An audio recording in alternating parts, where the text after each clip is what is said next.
उपमंडल के तहत टीकरीगढ़ में शनिवार सुबह एक निजी बस दुर्घटनाग्रस्त हो गई। हादसे में किसी के हताहत होने की सूचना नहीं है। बताया जा रहा है कि बस अनियंत्रित होकर सड़क पर पलट गई। हादसे का पता चलते ही स्थानीय प्रशासन मौके पर पहुंचा। जिला चंबा के तीसा उपमंडल के तहत टीकरीगढ़ में शनिवार सुबह एक निजी बस दुर्घटनाग्रस्त हो गई। निजी बस चरढ़ा से भंजराड़ू की तरफ जा रही थी। निजी महबूब बस सर्विस देहरा रोग में मझौगा के पास अचानक अनियंत्रित होकर सड़क पर पलट गई। बस सवारियों से भरी हुई थी। गनीमत यह रहे कि यात्रियों को मामूली चोटें आई हैं। घायलों को स्थानीय लोगों ने तीसा अस्पताल पहुंचाया। बताया जा रहा है कि गाड़ी का ड्राइवर साइड का मेन पट्टा टूटने से हादसा हुआ है, लेकिन ड्राइवर की सूझबूझ से बहुत बड़ा हादसा होने से टल गया। हालांकि प्रशासन की ओर से हादसे की जांच करवाई जाएगी। बताया जा रहा है कि बस पैरापीट में रुक गई, अन्यथा सीधे खाई में गिर सकती थी। मंदिर जिला में शराब पीकर सड़क पर हुड़दंग मचाने वाले युवकों का वीडियो सोशल मीडिया पर वायरल होने के बाद अब दो गुटों के बीच में खूनी झड़प का मामला सामने आया है, जिसकी वीडियो भी सामने आई है। बताया जा रहा है कि शहर में पर्यटकों और स्थानीय युवाओं के बीच किसी बात को लेकर कहासुनी हो गई और बात इस कदर बढ़ गई कि बाहरी राज्य से आए पर्यटकों ने तेजधार हथियार से स्थानीय युवाओं पर हमला कर दिया। इसमें एक युवक की उंगली कट गई है। घटना में गंभीर रूप से घायल युवक को जोनल अस्पताल मंडी में प्राथमिक उपचार के बाद पीजीआई रेफर कर दिया गया है। जल शक्ति विभाग उपमंडल नेरना राजा का तालाब के अंतर्गत पड़ती ग्राम पंचायत लहरू के गांव बनकडोली के लोग पेयजल की समस्या से जूझ रहे हैं। बनकडोली में पेयजल की किल्लत से त्राही त्राही मची हुई है और यहाँ लगे नलकूप सफेद हाथी साबित हो रहे हैं। भयंकर गर्मी से तालाब भी सूखने की कगार पर है। नूरपुर के बनकडोली में पेयजल की किल्लत से त्राही त्राही मची हुई है। गांव वासियों ने बताया कि उनके गांव के लिए 2 नलकूप लगे हुए हैं, जिनमें एक करीब 30 वर्ष पूर्व लगाया गया था, जबकि दूसरा करीब 2 वर्ष पूर्व लगा था, लेकिन दोनों नलकूप सफेद हाथी बने हुए हैं। उन्होंने बताया कि इन दोनों नलकूपों से न तो भूमि को सिंचित करने को पानी मिला और न ही पीने के लिए पानी मुहैया हुआ। गांववासियों ने बताया कि 2-2 नलकूप होने के बावजूद उन्हें अन्यत्र जगह से टैंक से पानी की सप्लाई दी जा रही है, वो भी नामात्र ही मिल रही है। उन्होंने बताया कि जल शक्ति विभाग द्वारा दी जा रही सप्लाई के कारण और पानी से संबंधी जरूरतें भी पूरी नहीं हो पाती है, तो पशुओं को पानी कहां से पिलाया जाए। इस संबंध में बहुत ही भारी समस्या इस गर्मी के मौसम में गांववासियों को हो रही है। समस्या जी आगे हमारे गांव के लिए 2 ट्यूबवेल लगे हुए हैं और दोनों ट्यूबवेल बंद पड़े हुए हैं और पानी की इतनी समस्या है कि पीने की दिक्कत आ गई। अभी ना नहाने को पानी मिलता है, ना तो बच्चों को नहाने को पानी मिलता है। पशु भी है, वो भी उनके ये पानी नहीं है। तालाब में तो पानी वैसे नहीं होता। वैसे तालाब के देख लो, नहीं तालाब के सूखा हुआ तालाब है, क्या पानी पिएगा इसमें पशु।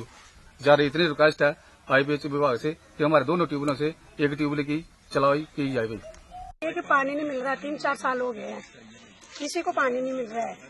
तो मान लो कि पीने के लिए 3-4 गड्ढे हुए, 3-4 गड्ढे से किसी का पूरा नहीं होता पानी का। कम से कम 4 लीटर पानी तो मिलना चाहिए ना एक दिन में, उससे गुजारा होगा। तो आप क्या चाहते हैं इस वक्त? हम चाहते हैं कि पानी दो ना, तड़प रहे हैं, सभी तड़प रहे हैं। देखो आप देख रहे हो स्कूल में पानी नहीं है, तो कहाँ पिलाएंगे हम लोग पानी। पानी की समस्या है, 2-2 ट्यूबवेल है, लेकिन एक भी चालू नहीं है। आप क्या चाहते हो? कम से कम एक तो चालू करो ट्यूबवेल को। प्रदेश की सबसे बड़ी शाहनहर सिंचाई परियोजना आए दिन सुर्खियों में रहती है। शाहनहर विभाग के अधिकारियों और फील्ड कर्मचारियों ने आज तक हिमाचल के किसानों को पर्याप्त पानी देना अपनी जिम्मेदारी ही नहीं समझी है। इस विभाग के कर्मचारियों की ढीली कार्यप्रणाली के चलते मंड क्षेत्र में कई लोगों को दिक्कतें आ रही है और उनकी फसलें पानी न मिलने की वजह से सूख रही है। शाहनहर उपमंडल ठाकुरद्वारा के अधीन पड़ते गांव धमोता में पंप हाउस की मोटर काफी दिनों से खराब है, जिस कारण किसानों की गन्ने और धान की फसल के साथ साथ पशुओं के चारे को पानी न मिलने के कारण फसलें सूख गई है। खबर छपते ही किसानों के सहयोग से विभाग ने खराब हुई मोटर को निकालकर किसी निजी ठेकेदार के माध्यम से ठीक करवाने के लिए भेजा, पर आज 15 दिन बीत जाने पर भी मोटर ठीक करवा कर पंप हाउस को चालू नहीं किया गया है। किसानों ने विभाग की कार्यप्रणाली के प्रति रोष जाहिर करते हुए कहा कि आखिर मोटर में क्या खराबी है जो आज तक ठीक नहीं हो रही। समस्या सर 1.5 महीने से ये रिग बंद है। हाँ जी। और विभाग को बताया गया है बार बार, 3-4 बार। जो मुलाजिम यहाँ पे रहते हैं उनको भी बार बार बताया गया है, ऊपर भी बताया गया है, कोई नहीं सुनता। ये जो किसान है, ये मोटर ये निकाली है, ये भी किसानों ने निकाली है। सारा काम किसानों ने किया है। इनको कोई पता नहीं है, कोई यहाँ पे देखने वाला नहीं है, कोई नहीं देखता है। और यहाँ पे फसलों का आप हाल देख सकते हो, बिल्कुल सूख गई है, वीरान हो गई है। ऐसा लगता है जैसे पता नहीं कितने सालों से सूखा पड़ा है यहाँ पे। 1.5 महीने से बंद पड़ी हुई है। तो आपने विभाग को कभी बताया इसके बारे में? हाँ जी, इसकी 2-3 बार रिपोर्ट की है क्या बोलते हैं? कि ठीक कर रहा, हमको देखें। अच्छा, अभी तक ठीक नहीं हुई है? अभी तक ठीक नहीं। कितनी इस रिग पर कितने किसान डिपेंड हैं? इस पर 36-37 किसान डिपेंड है। अभी फसलों का क्या बन रहा है? अब फसल सब सूख गई है। सोलन नगर निगम का जनरल हाउस हुआ जिसमें विधायक धनीराम शांडिल भी उपस्थित रहे। सोलन नगर निगम चुनाव में कांग्रेस ने अपने घोषणा पत्र में नगर निगम क्षेत्रों में पानी और कूड़े को निःशुल्क करने का वायदा किया था, लेकिन अब कांग्रेस नगर निगम की सत्ता हथियाने के बाद इन मुद्दों से मुकर रही है और सोलन के लोगों को ठेंगा दिखाने वाली बात करती नजर आ रही है। दरअसल आज सोलन नगर निगम का जनरल हाउस हुआ जिसमें विधायक धनीराम शांडिल भी उपस्थित रहे। अब कांग्रेस के विधायक करीब 3 माह बीत जाने के बाद कूदे और पानी को निःशुल्क करने के सवाल पर कहते नजर आए कि वह केजरीवाल की तरह निःशुल्क का वादा नहीं करते। जब शांडिल से कांग्रेस के घोषणा पत्र बारे सवाल किया गया तो उनको जवाब सुनने लायक था। विधायक महोदय ने कहा कि अब नगर निगम IPH को पानी का जिम्मा दे देगी और देखो धीरे धीरे पानी की हम डिस्ट्रीब्यूशन ठीक से करें, इसलिए हमने सोचा है और मैंने आज कहा भी है कि ये एक ही डिपार्टमेंट को हम काम देंगे और वो होगा IPH डिपार्टमेंट, ताकि जल वितरण प्रणाली ठीक हो।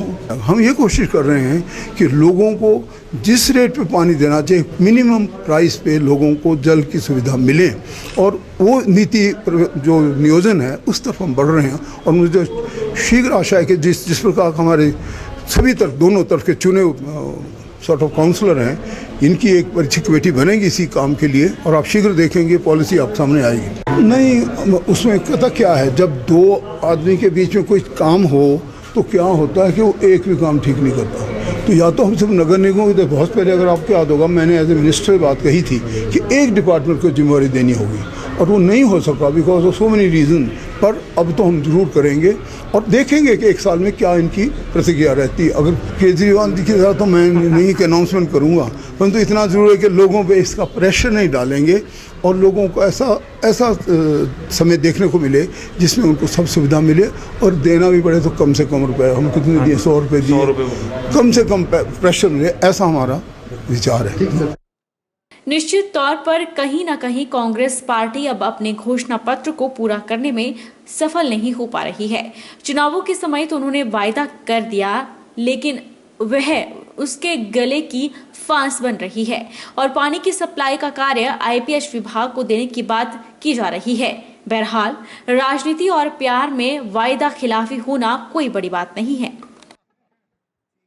रुकेंगे एक छोटे से ब्रेक के लिए, ब्रेक के बाद फौरन लौटेंगे।